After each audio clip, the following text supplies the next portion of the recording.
Can everyone hear me nice and clear? Yeah. Lovely. Good afternoon. Thank you for coming out today. Before I get started and tell you a little bit about myself, I want you guys to give yourselves a round of applause.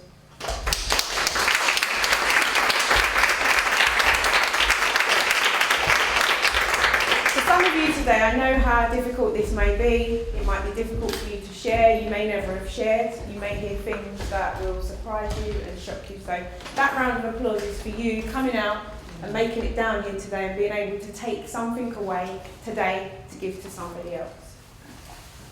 As Victoria said, my name is Jenni Steele. I am a mother, so I'm a mother of three. God, when I started talking, they were 3 teenagers, now they're 3 adults. So I'm the mum of an 18-year-old son, a 20-year-old daughter, and a 24-year-old son. I am a broadcast journalist, which means that I produce and create radio shows, I create news. I'm also an entertainment correspondent, so I've got a fun job of being on the red carpet, which is nice. Earlier this year, I set up the Jenni Steele Foundation, and I set that up because I wanted to leave a legacy, my legacy. A legacy that will motivate, inspire, and empower not just young people, but also their families and their parents. So we go into schools and we talk about healthy relationships, we talk about confidence building. I work with the schools, so also to highlight healthy, what's unhealthy, building their confidence to be who they want to be. I was just talking earlier about our young people, and sometimes we see them out and we think that they're so loud and they're so confident. But when you get them in the classroom, is there any teachers in here? No? Anyone who works as a lecturer or anything like that? Okay, so when you get those young people in a room, their confidence changes. When you get them to talk about themselves, they go silent. Just 2 weeks ago, I had a group of young people, and the boys in the class, there was like 6, and they sat at the back and they just sat there. They had no intention of doing anything that day. And I had to really work with them. It's a good job I got sons, because I was able to talk about football and really get into their minds. So, our young people, they need a lot of time. They need us to sit down. They need some empowerment. They need some confidence building. They're very alone, and it's quite, at the moment, it's very difficult for them because no one's giving them a chance. Everyone thinks that they know everything. But actually, our young people need a bit more of a chance. So in going into schools, we're able to work with young people and also to work with the school and the library. In the library, which I've just learned quite recently, there's a lot of support books for our young people. And when I was at school, the library, it's a bit boring. It was only somewhere you went to kind of catch up on your homework.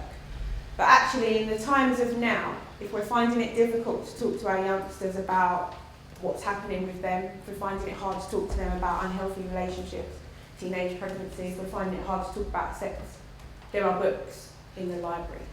If we're finding it hard to talk to them about self-confidence and being aware of who they are, there are books in the library. So what we also do is we go into the library and we ask the library to kind of have a little revamp and show young people that actually the support and help that you might think that you can't get from anyone else is actually in school. I'm going to share with you my story today, but I'm also going to show you a film. And it's a film that I show to young people in schools. It's a film about a teen dating a violent, emotionally abusive relationship. As a teenager, I experienced a domestic violence relationship. When I should have been enjoying and learning about life, I should have been feeling love for the first time, the butterflies and the excitement of what love feels like. Instead, it was one of the most traumatic experiences of my life, one that I'll never forget. I was 16. By the time I left that relationship, I was 18, and I left in an ambulance, left to die. So when Victoria's talking about Murdered by My Boyfriend, it's a film that I cannot watch. It's a film I cannot watch because it's too close to what I went through. I'm here today, and I give thanks for that, because it wasn't my time to go. I was given a second chance in life. A chance to teach and a chance to make choices. A chance to change the cycles that many families don't even know that they're involved in. A chance to teach my children about love and unhealthy and healthy relationships, something that was never spoken to me about. Being a parent is more than just washing, cooking and cleaning. We have a responsibility to educate and teach. And for anyone that thinks that the school's going to be teaching our children about healthy and unhealthy relationships, that's what I'm going into schools to do, and it's not happening.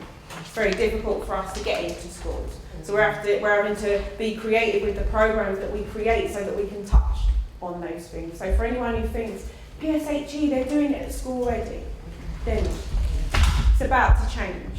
So now we have to take responsibility for some of that. We have to take responsibility for educating our children. Because if we don't, they may end up where I am. So what I'm going to do today is I'm going to show you a film, as I said, that I show to young people as young as 10 and 11. And what you're going to see in that film is you're going to see the signs. You're going to see how easy it is to hide. And you're also going to see the effects of trying to deal with it alone. Sorry, that's fine. Okay, so that was just an example. And as I said, it highlighted the signs.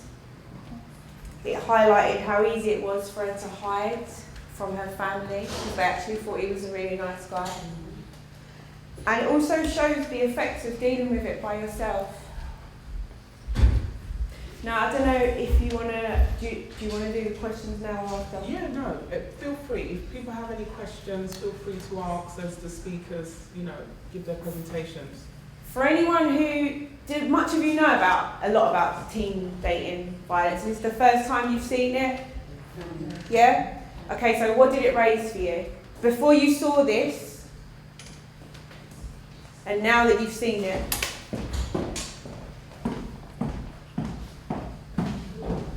yeah? Well, I think as parents, we may not be aware of what's actually going on. Yep. You can see the mum saying, even the dad saying he's a good guy. Yeah, he's a gentleman. The other part. Definitely. So is there a lot of parents in the room? Okay, so is this a conversation that you think you can have with your children? You have had. And how was that for you? Difficult, but it needed to be done. And how old were your children when you spoke to them? 19, 20. For anyone else who hasn't had that conversation, do you think it's something that you're thinking about? Well, they're too young, but every time I have an opportunity, I try to raise some security and friendship choices. Yeah. Yeah. And for anyone else? Can I just add Of course. that teenage girls are very, very difficult to access when they're going, the body, just teenagers. So Yep. I don't know, I was lucky I didn't have that with my daughter, she just was not. But I know that she was very moody. Yeah.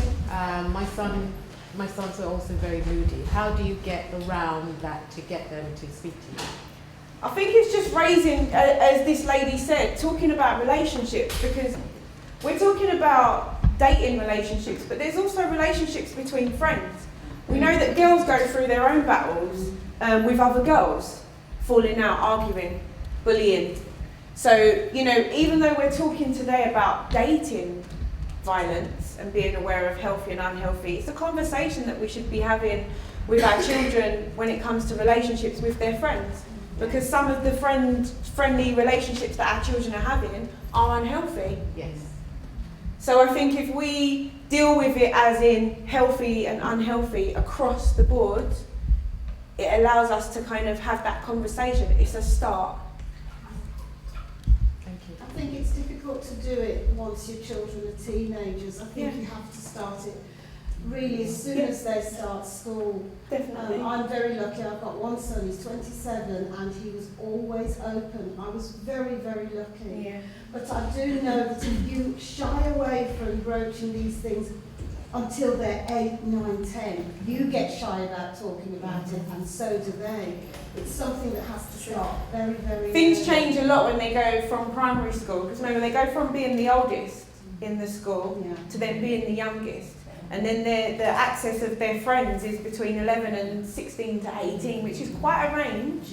So, I mean, I talk to parents and I teach parents just how to raise. By showing this film, it allows you to see how easy it is, even for her, to defend him. He cares about me. I think it's cute, him ringing her phone to find out. He knew where she was, but the pressure was there. So I think, you know, it is a conversation that if we look at the film, it's something that we can start to raise without actually even putting our children under pressure. When I talk to young people, I don't talk about domestic violence because it's such a heavy, hard-hitting word. But when you talk about what's healthy and what's unhealthy in a relationship and a friendship, it allows them to talk about some of their friends' relationships and things that they've seen at school. So it's a topic for debate. Anyone else? Yeah, definitely. No, I mean, like I said, it is really, really important. And I think just picking up on what this lady said, you know, the fact that you're saying you were quite lucky, it is really, really important for, you know, that parent-child relationship to start from young. And I think, as somebody else said as well, it can be a problem if you start it later on as a teen, because as you know, teenagers, you know, they're developing, their personalities are changing, they're coming into their own, they're making their own choices. And a lot of the time when parents are talking to the child, they see the parent as an authoritative figure and they don't really want to listen. You know, even simple things like cleaning your room or, you know, do your homework, it's a bit challenging for them. But I think starting that relationship, parent-child relationship from a young age, definitely helps to transition. You know, because then they can come to you.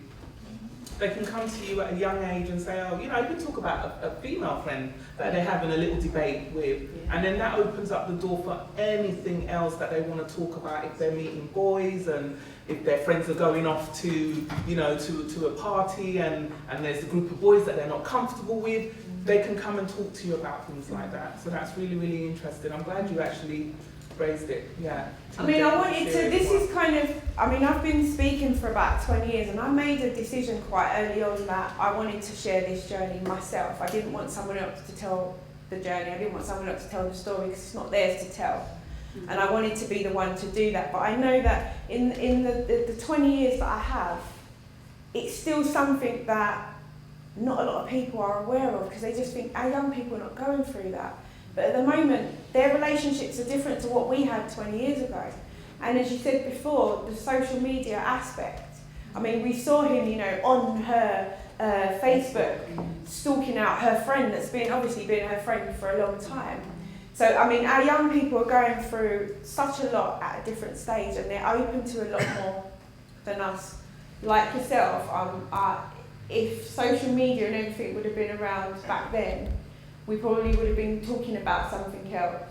Because even just talking to young people about the aspect of stalking and breaking down what stalking behaviour is, and we had a conversation that young people use the word preying. Who's young in here? The word preying came up in a conversation, and to prey. So it means going on someone's social media and seeing what they've been up to and looking at all their pictures. But it also raised up, does that mean that I'm a stalker, miss? Because I'm going and looking and watching and seeing what someone else is doing. So I then had to break down the difference between going and having a little look and then actually following and hassling and being everywhere that they are. So that will just show you that for them it's one thing, and for us it's actually a part of, could turn into stalking behaviour. So, you know, even just me raising that, and for them to see him on her Facebook, because they're like, yeah, but we do that all the time. So it's something that's actually quite normal. And it's fine, as long as you don't go that next step. So those things just highlight how our young people see things and how things are actually. Yes? I just wanted to say something that the video raised for me was the issue of self-worth and how how we develop our self-worth, and as women, and men as well, but as women, developing a sense of self-worth through our sexuality can be detrimental, I think, in those positions. Because she, at that position, she was like, I need to repay you, I need to give you something. Yes. And like developing a, you know, and I think that's I'm not a mother, but when I am that's something I'd like to help my young children students develop a sense of self-worth based on lots of things Yeah. to Definitely. do themselves and being able to make those empowered decisions about what you're willing to give and not give. Definitely, and the pressure. And I know that our next speaker is going to actually be touching on that line slightly, the sexual aspect of self-worth. So I'm not going to kind of go too far down that route because I don't want to spoil the next step. But, you know, I just want to say to you that hopefully in showing you that film, it's made you a bit more mindful of what our young people are going through and the pressures, but also just enable you to see the signs from a different light. Sometimes it's easier for us as the friend and the family member to see the signs more than the actual person that's in it. And one of the things that I try to say, and we raised this before, is that we need to speak to them before they fall in love. Because once you fall in love, and you know this, it's not an adult thing, it's not an elder thing, it's love is love, and love will blind you. So we need to have those conversations before, because we saw her blinded through everything that he was doing, and the blame that she put on herself, the blame that she put on her friend, and changed the relationships between her and her longest standing friends. So the other thing is the judgment that we put on other people when they're in that situation, trying to get them to leave and trying to pressure them into seeing what they're going through. Sometimes that pressure, it takes them a little bit further, because then they feel like they have no one. And the position that I found myself was a position of darkness, because I'd shut off all of my friends because of that behaviour. Then you end up having nowhere to go and nowhere to turn to.